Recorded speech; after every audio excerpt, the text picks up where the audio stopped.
Like, basically, the way I look at Volibear is, like, is it worth, like, suffering through his laning phase to play him? Because I think his laning phase is quite rough. Like, all things considered, I think he has pretty hard lanes compared to most other champions, so... Just gonna see if it's worth playing those lanes or not. What's the playstyle for Volibear? Farm and scale, unless you're in specific matchups. I think there's some specific matchups that you can abuse reliably. They have a hard time dodging your QE combo, and you can just go nuts on them, but I think for the most part it's hard. I'm going to try and do 3 points Q into W max instead of W max straight like I did yesterday, because I think W max straight is not good. I think you need points in Q a little bit. Your movement speed's too low without them. You can't reach anyone. You can't actually stun them. Even if you have tier 2 shoes and like they have tier 1 shoes, they can still, what it feels like at least, dodge your, like run out of your Q basically very reliably, and that feels quite bad. Welcome to Summoner's Rift. Let the land thunder with my storm. 30 seconds until Interesting, I thought Volley was considered to be quite strong early game. Yeah, he is strong early game, just in the matter of actually laning top, he doesn't end up being able to apply his damage.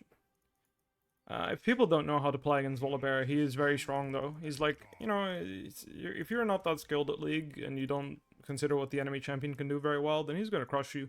But if you're playing against players that know very well what the champion does and have a good grasp of how to play around him, he has a very hard time setting himself up for success, basically. Like, that's his main issue. I think the champion's very strong in lower MMR, though, so if you enjoy playing him and then you're playing on lower MMRs, I think he's still really good. There you go.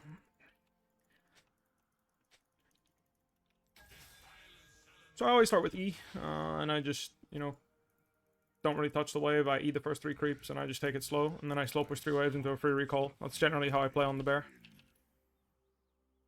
I'm doing alright, I hope you're good too. So I just wait until the CS gets slow. Sometimes you can even get a free chunk here. I'm just looking for it. Nice, even got a basic in. Beautiful. Not bad at all. But yeah. Especially against Aatrox, which is generally pretty weak early game. You can just brute force priority on him like this. Even if he chunks you a little bit, he doesn't have actually enough damage or time to hit level 3, and that's when he's really dangerous. So I'm just going to slow push 3 first wave into second wave, and then third wave. Doesn't really matter if you push a little bit too fast. See what I mean though? It's like it's really hard to hit a Z against someone that knows what they're doing. Even though like the timing was okay there, it wasn't good enough to actually hit him. I'm just gonna pop my pop to make sure I get this wave in. I don't want to have to deal with any shenanigans here. I can just ignore him and push. But like even there, where it's like I stun him in my Q, like I need to set it up properly to guarantee hitting it, which is exactly why he struggles in most MMRs, I'd say. That's why I don't think this champion is very good in lane, because I think if you know what you're doing, it's on you to get hit by Volibear's spells, not the other way around. Yesterday I went for Ruby Crystal. This time I'm going to try rushing a little Cloth Armor Available action, and then I'm going to rush Bramble Vest into Kindle Gem instead of tier 2 shoes. So, and I'm instead going to put points in Q. So we'll see if I feel better about that. Or maybe I should just do Bramble Vest into Ionians, but we'll see. Tier 2 shoes are nice to dodge the Aatrox's spells though, so that's something that I'm considering for sure. And you usually end up losing 2 or potentially 3 melee creeps here on the slow push back, so it's not perfect. You also are not strong enough to fight most champions on the slow pushes when you do this, but you just cast E like this and you farm whatever you can, basically. That's how I like to do it. Like I said, levels is what I need. Once I get levels, I'm a very, very strong champion. In the past, I got away with doing this type of stuff because Volibear was a really strong champion early game. Because his Q movement speed used to be literally almost triple this. It used to give 20% flat. So you can obviously tell that that's a big difference compared to what he's got right now, right? 8%, 20% flat. It just makes it so he in the past, he could actually reliably hit QE on you in lane. And that was a really big deal. So here I hit it, but I think that's on him getting hit, not on me setting it up properly, right? So it's like on him misplaying, not on me playing it well. And that's kind of why I think Volibear is like, I consider him to be a bit weak early game, because of this dynamic where it is not so much about me hitting him than him dodging it well. I didn't see some of the creeps there because I really didn't want to end up in a situation where I end up pushing the wave too fast, because I want to keep it here and I don't want to keep my passive alive. Together with the AP, it's going to be pretty rough. Fall in a good spot. I think if you can get through lane, he's in a really good spot. Yeah, I think he has a lot of really good builds and options. I think Tank Volibear is good, I think AP Bear is good, and I think Bruiser Bear is good too. So if you can get through lane, he's very good. So I recommend that if you have any matchups that you feel confident navigating, you try him. So he hasn't TP'd back, I can tell, because when you hover over the tower, it actually shows you. So in Fog of War, when someone's teleporting, channeling their TP in Fog of War, it reveals it. That's why I've constantly been checking his tier 1 to see if he's teleporting. But because he hasn't been, that allows me to slow push this wave into the next. And then on this cannon wave, I'll start fast pushing. I do not mind taking one of those. Now his Q is on CD, so it's going to set me up to start mowing down the wave here again. This is going to tickle a little bit, but like I said, I'm going to time my E here just to try to ignore him to the best of my ability. And there you go, you get the wave in like that. Now it's a very big wave, hard for him to freeze that. And I don't mind if he has a low CS lead, it doesn't really bother me. All that matters is that I comfortably get my levels here. I'm gonna go this into this because I didn't need to recall yet, and then I'm gonna just try and survive here until I can get 950. Once I get my thingy shoes, I'll be very, very happy. The plate also didn't go to waste, which is great. So once I get 950 here, I'm gonna be very happy to base TP with my cooldown shoes, and then I'll be a very comfortable spot this lane. No, I don't think Volibear is a good first pick.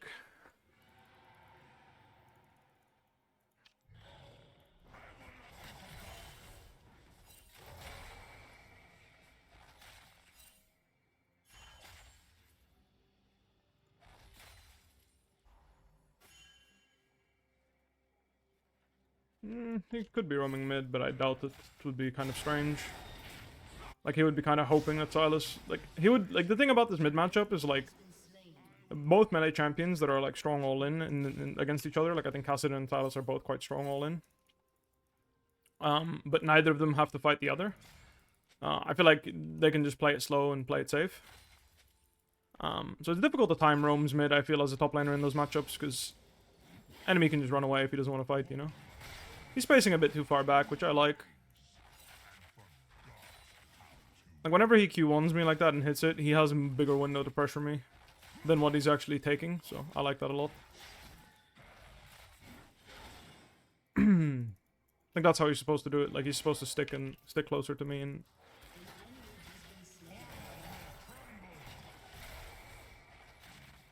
I have Bramble Vest and my jungler is nearby, so pretty confident to trade here. Even if Talon comes to gank me, I can buy a lot of time. Now I'm gonna go grab the plant. Actually, I need to go grab the plate. Please! Oh, Craigasm. I'm so happy. You have a sunburn after going to the beach? That sucks, man. Use sunscreen. Something like that. What do I do if one of your accounts is hard stuck bronze? Just play more, play better? I don't know. I don't really have advice beyond that. I'll ward here, so if this guy wants to cross, I won't let him. Support is here though, so I think we may just have to drop the Herald.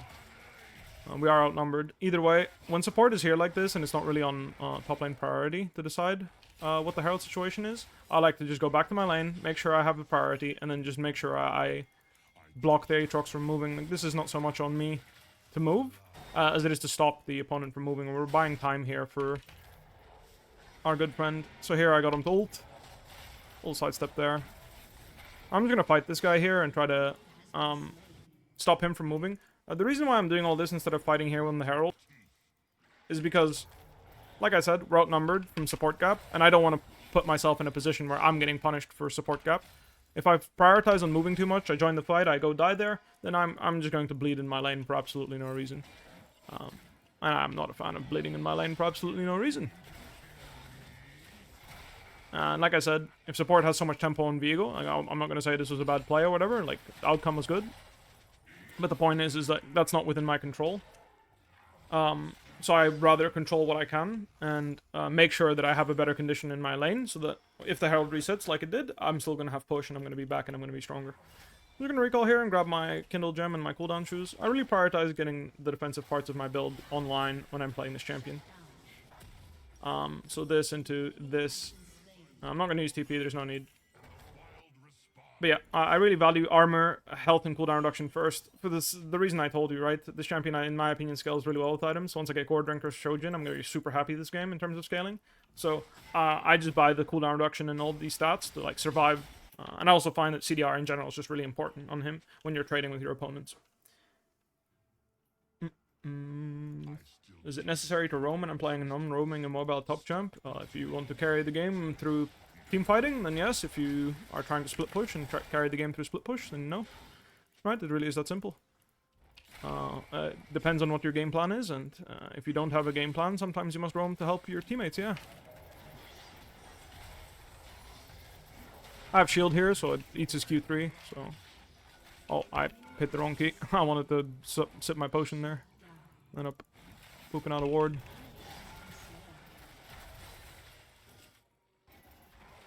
Getting nice bites here. So you see with the cooldown reduction, it's easy to keep getting those bites in.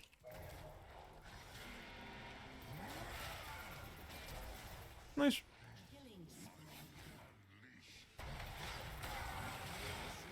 This is the standard Volibear trade pattern. Very standard stuff there. Junk him with your first rotation, force his flash out with the E, and then you dunk on him and get the big bite. He is TP up, so I'm not going to go for the next play. I got the wave in. Should be able to run here if I just keep running, so all good.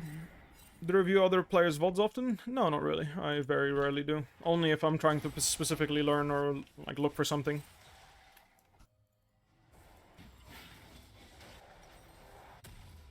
You go Phage here. I think it's probably better, yeah. I have health scaling and everything. I'm going to use my TP now because, like I mentioned... I mean, I didn't mention this, but I was thinking it. With the cooldown shoes, your TP CD is kind of low, so kind of comfy. Either way, I can just melee range him like this. And I can just roll him right now. He doesn't really have counterplay. I'm going to run him down here. If I hit E, he's dead. If I don't hit E, I will just run out of the tower range and then come back and kill him anyway. But you see the power of the cooldown reduction that I'm prioritizing heavily. Makes it quite rough. And together with anti-healing, he just can't really fight back. This is what I mean with what I said. It's like Volibear scaling is very good. But you saw in the first 9 levels, I really could, like, I couldn't fight back much in the first, like, 7, 8 levels, right? So it's 10 minutes of scaling, where I'm just kind of suffering. That's fair, Lamau. Yeah. If you think he had no counterplay to what I'm doing to him, then you are just not very good. Just because now he has no counterplay anymore, because it's too late, and I've already outscaled him by taking a very greedy build that he should be able to punish. Doesn't mean that, you know, he, like, that's how League works, you know? Like, I have really greedy runes. Full scaling runes. I have, you know, a build that is super greedy. Well, it's not greedy, necessarily, but, like, the point is just, like, he didn't punish me early game, and my champ is way weaker than him. Like, I'm so much weaker than Aatrox. And if he doesn't squeeze in lane, he will suffer. That is the reality of it. Did I rush tier 2? No, I went Bramble Vest, Kindle Gem. Oh, sorry, Bramble Vest, Ruby Crystal, and then I went Thingy. What should he have done to punish you? Hit his spells on me and make me low HP and make me take bad recalls? Like, I'm not sure, you know, like... How do you punish someone in League, right? Like, just easy peasy. You push him in, you harass him underneath his tower, you make him suffer, right? Like, that is what it is. So when someone's proxying like this, just double check what the wave state is. Ward Grump, big recommendation. And then I'm gonna just make sure that he doesn't get this tower plate here. And, you know, there's nothing crazy going on in the jungle there. Yeah, I'm on my way, don't worry. Yeah, I'm good. The next wave is coming here, because the map is mimicked. So him doing this is just, like, he's bored, so he wants to proxy and die. So obviously we're just gonna go and kill him. He just needs to play it a little slow, I think. Actually, never mind, he has Blade Ruin King, he can just straight up kill him. Well, he has no ult, so he can't just straight up kill him, but that's okay, he's dead now. But yeah, like, people started doing this because of Baus. Like, they got bored and started proxying, and were like, it's worth it. No, it's not. The amount of gold he gave us for that one minion wave compared to what he gained and slash denied me, it's not worth it. Actually, if you watch Bowser's videos, he mentions this. Like, the reason why his proxy strategies worked is because people had no fucking idea how to play the game. Or, like, how to play around it. It was never it was never actually good. Just, it was good because people were bad at countering it. But now that people know how to counter it and know how to play around the idea and the strategy, it's very hard to be successful doing this. Because it's not inherently a good strategy. It's a good strategy if people don't know how it works. That's true. Your team has destroyed a turret.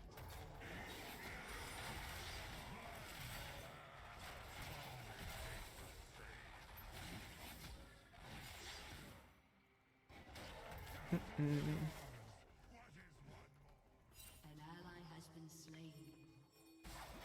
Well, I think it worked for a long time for a good reason. Like, I don't think I need to spend money and then I can TP. Once I've spent, though, I can 1v9 here. Oh, this is perfect. Good TP behind them as well. I'm gonna just go with one of these. Hello there. Oh, wait, Viego just lived. Why am I here then? Wait, they were winning so hard without me. I could make his life miserable here. I'll investigate. I'm not gonna go around and... Nah, I ain't chasing that. His E is a bit too good against my champion. But yeah, that is what it is. Sound isn't nearly the best at proxy moving around. I mean, I think Sound, like, is good at the whole death thing he does. That's for sure. But, like, good deaths... It's nothing new, I feel. He just popularized it, you know? Everyone started doing it because he did it. The fuck do you want? I wanted to time my ultimate for the Nautilus hook, but he never threw it. I'm surprised. I should have insta-ulted then. I was worried that I would ult and then my ultimate would just get fucked, but I was paper there. I actually did not expect to die as fast as I did. Because, despite it, I do have quite a lot of armor, right? Like 130 armor. It's pretty big, but I'm still very squishy if I don't use my E and my W healing. I think it's one of the reasons why this champion sucks. Ult over the wall to 1v1 Talon. Yeah, like I said, I wanted to kill the Zeri, and I'm sure I could have if I just committed my rotation to her. But yeah, you can ult over the wall and get chased by Kassadin and Talon, and eventually, you know, like your team will help you, or maybe I'll kill him. It's not 1v1 though. Like Kassadin will just follow and Rift Walk, right? So I'll be 1v2 either way, and it's still a fine fight. Like I said, I think what Zeri did was illegal. I should just hit her with my ult and then W her, and she's literally one shot. If I hit her with ult, I deal like what, 600 damage to her. I hit her with W, I hit her for like what? Yeah, I mean roughly another chunk of like a couple hundred damage.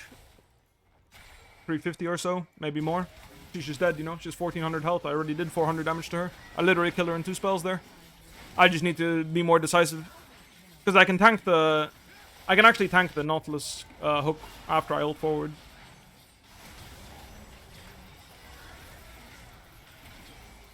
I'm just gonna kill the Nautilus. Because it's difficult for me to kill the Kassadin that's running away from me constantly.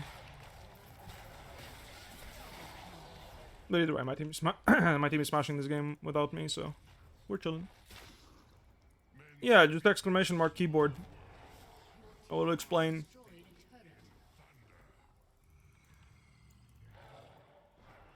Everyone always says this, like they don't need to proc the Bramble Vest, but then they just lose. If Aatrox is not weaving in auto attacks in between trades with me, I will crap on him. Same thing with Renekton, by the way. Everyone's always like, oh, it doesn't actually apply anti-healing. It doesn't need to. If you're going out of your way to do less damage than your champion does optimally, then I'm already winning. I don't need the anti-healing necessarily. I just need to survive longer. That's it. Because I will win an all-out fight eventually. My champion's DPS is just higher. I win long fights. All I need is to survive and get there. And if I make you cancel, like, pause in between your auto, like, not auto attack me in your combos, which is obviously optimal on Aatrox because you're supposed to be autoing me to proc your passive and then hit me with your sweet spots and proc your passive again. And if he's not doing that, then I'm very happy. Quick trades, same thing. If he's not hitting me with his passive and quick trades, I win quick trades. And it gives me 35 armor. There's no other armor item that is as good as this one as well. That's the thing, right? Like, because I'm paying for 10 armor, so 800 This gives 30 armor for 800 gold, which is the equivalent of a chain vest, right? And it's just I'm paying 10 armor for this anti-healing effect, which is obviously very good against this champion, you know, like I mentioned.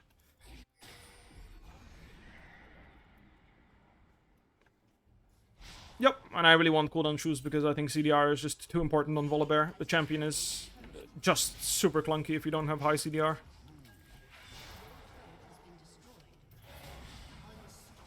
I don't think I'll reach him even though I slowed him. Champions with slowing effects like this are really hard for me to chase because they don't reset my Q. Only if he Qs into my passive. But yeah, this is why you go Bramble Vest on Ornn. Bramble Vest on like Ornn into Thingamajig as well. It is just worthwhile.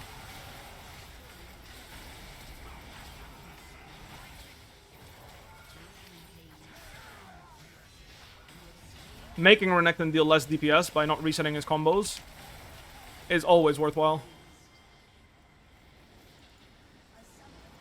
Have I come to a consensus about Gore Drinker build? I mean, it's just my champ is good with items.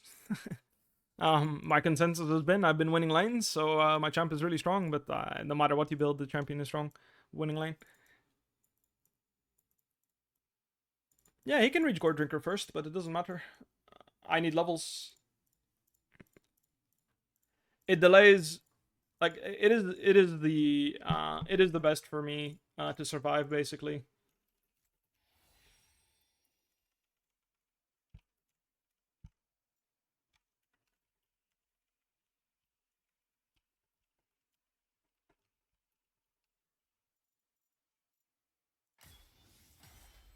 Cleaver first? No.